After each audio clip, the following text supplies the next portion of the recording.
Hey, what's up, everybody? This is RPG, and this is the first tutorial video for my new YouTube channel, which is at DJ Official.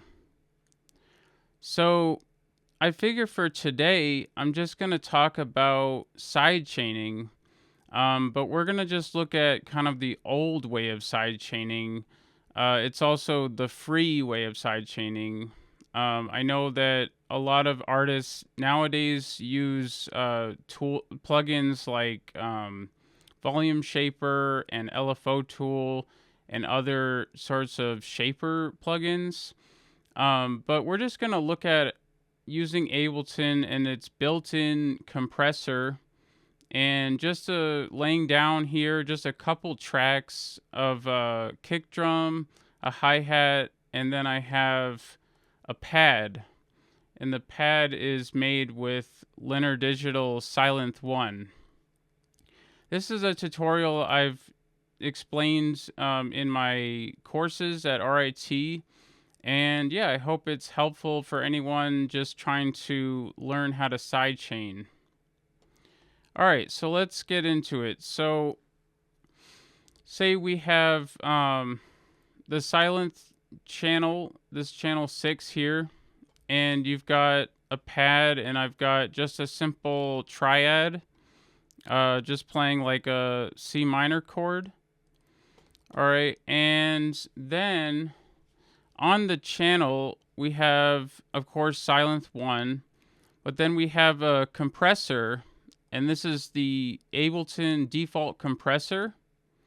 Now, something that is really interesting is that you need to know that you need to open up this little triangle here, and that opens up more modes or more options for the compressor. And this allows us here to click on sidechain. Okay, so, but before we do that, let's just take a look at what I've got in this project. So here it is. And actually, let me just turn off. I've got the pad, I've got the hi-hat, and then on channel 2 here, I've got a kick drum. Now, the way that I did sidechaining here is that I took the kick drum and then I duplicated the channel. So then the channel above it here, it's the exact same thing as channel 2. It's an impulse, and then there's a kick drum that's loaded in. The thing is, though, is that I went over to the on-off switch for the track, and I turned off that track. So basically, it just means that we're going to have the kick playing on 2 tracks, but one of them is going to be like a ghost kick. Okay, so it will play. Like if I hit play in the project, it is going to play both kicks, but one of them is going to be the ghost kick, which we will not hear, and the other one will be the regular kick. Now, the reason for doing this, it's actually pretty simple. It's just that if you try to do sidechaining with a kick drum, like say do sidechaining for the kick drum on channel 2, then say you're in your song and then at one point the kick drum, like here, just comes out of the track. So it's just taken out. You wanted like a break or something, and you don't have a kick drum. So the issue is that the sidechaining is not going to be activated when the kick drum is not there, right? So that's why we need to do a channel 1 above it, and we need to have the kick playing on every single beat for the entire song. See here, I just have a MIDI region. I've got the kick drum on all 4 beats, and that is just looped and stretched out for the entire duration of whatever song we're working on. All right, so now we go to channel 6 here with the Sylenth. I'm going to turn on the compressor, okay, and I'm actually I'm not going to turn on sidechaining yet. I just want to show you guys what it looks like for a compressor to be on it and for it to have some amount of the ratio, a fast attack, a fairly quick release, and then the threshold is set down pretty low. It's like down to -32, so it's basically the threshold is just recognizing that there's a signal, that there's a signal coming through when we do sidechaining. But here it's just the compressor acting on the pad. All right, so let's just play this.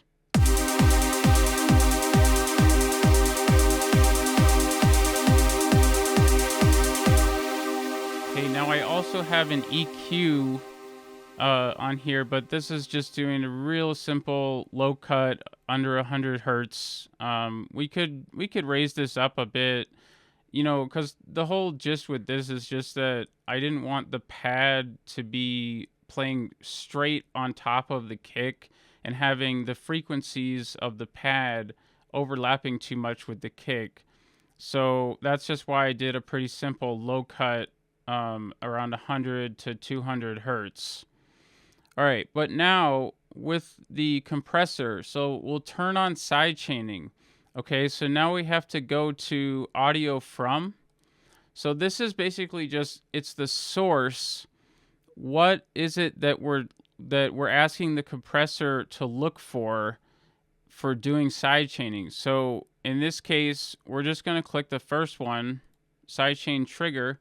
So now whenever the ghost kick or trigger track, whenever there's kicks playing on that track, then the compressor will listen and it will push down the signal. It will push down the volume of the signal according to the kicks that are playing. Okay, so basically we want to have the kicks, like, we want them to come through, but we don't want the pad to just sit like right on top of it and just be kind of a muddy mess. In this case, we want to have the pad duck every time the kick comes in so that it creates this cool, like, pumping or wavy effect. And that is really the sidechaining that is found in a lot of EDM tracks. Okay, so let's just listen to this. So now the pad, whenever the kick comes in, the compressor is pushing down the pad with the gain reduction here. And then when there's no kick, it comes back up. Now, but we can adjust a couple more things because we want to get like the absolute ideal sidechain effect. We want it to sound like really awesome. So maybe we'll like reduce the ratio on the compressor, if we feel like it's like really pounding down on the pad, or we can increase the ratio, or we can adjust the threshold. So let me just take a second here to try to find the best sidechain sound.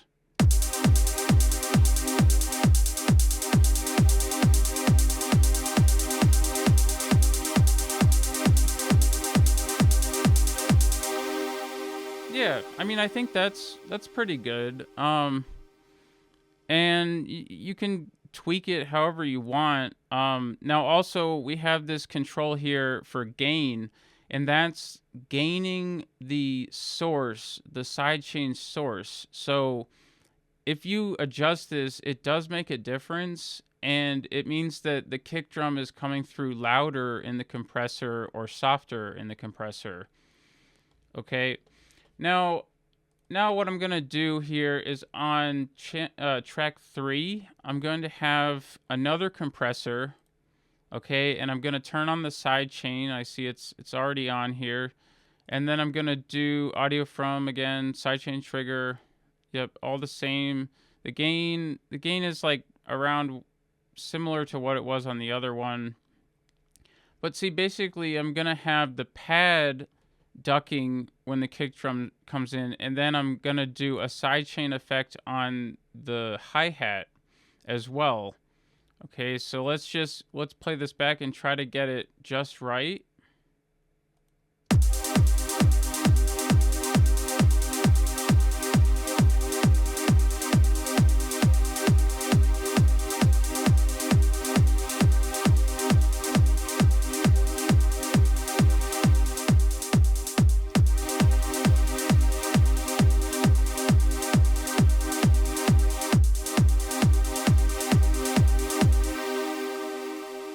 Yeah, I mean, I think that could actually fit into our song. You know, we can tweak them however we want.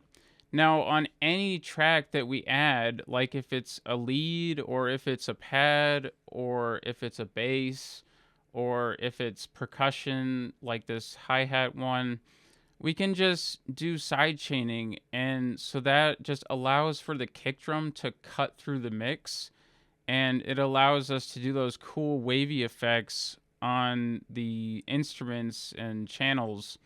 And this, you know, after a while, we can get the side chaining just right, and then it really will help our song to sound a lot better.